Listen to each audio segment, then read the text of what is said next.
जय जिनेंद्र। मैं सरिता जैन काला आगरा से आज का पूरा टॉपिक मैं स्वाध्याय से लेकर आई हूँ।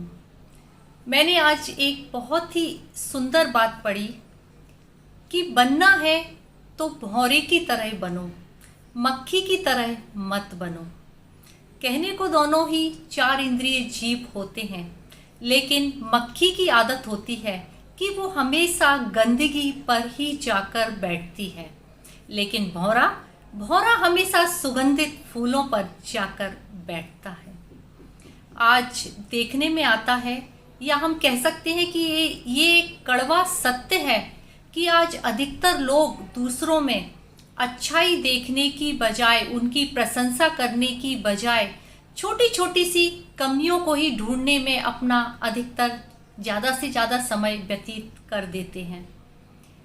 देखने में आता है कि यदि मान लीजिए कहीं पर किसी व्यक्ति की बुराई हो रही है तो वहाँ पर 10 व्यक्ति जाकर तुरंत खड़े हो जाएंगे और जैसे कि सबके पास शब्दों के भंडार आ जाएंगे।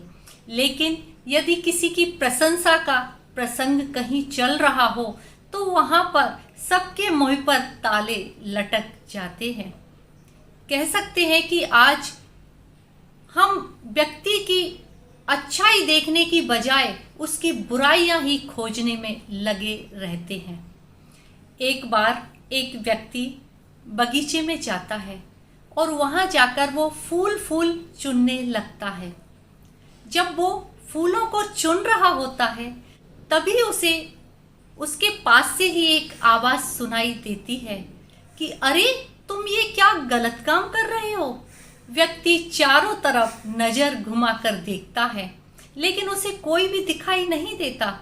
तभी उसकी नजर एक छोटे से नन्हे से पौधे पर पड़ती है, मानो वही पौधा कह रहा हो कि अरे भाई तुम ये क्या गलत काम कर रहे हो, केवल फूल ही चुन रहे हो, कांटों को तो तुम छोड़ रहे हो।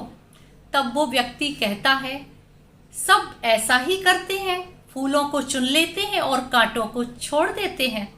तब वह पौधा बड़े प्यार से उत्तर देता है, बड़े होशियार बनते हो, यहाँ तो तुम फूल को चुन रहे हो, कांटों को छोड़ रहे हो, लेकिन जब तुम किसी दूसरे व्यक्ति से मिलते हो तो तुम उसमें केवल कमियां ही कमियां देखते हो, तुम उसकी अच्छाइयों को नहीं देखते।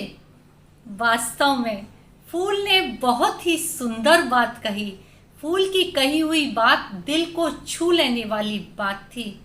आज होता यही है कि हम किसी में अच्छाई ना देखकर उसकी बुराई पर ही हम अपनी नज़र को लगा लेते हैं। आज यदि हम दूसरों में, अपने परिवार के सदस्यों में, अपने बच्चों में केवल कमियां ही कमियां देखते हैं तो निश्चित है कि हम अपने अंदर बुराइयों का और कमियों का स्टोरेज बढ़ा रहे हैं। क्योंकि कहा जाता है कि जो जैसा देखता है वैसा ही बन जाता है। ये बात पूरी तरह से स्पष्ट है कि हमारी जैसी दृष्टि होगी वैसी ही सृष्टि होगी। जय जिनेंद्र।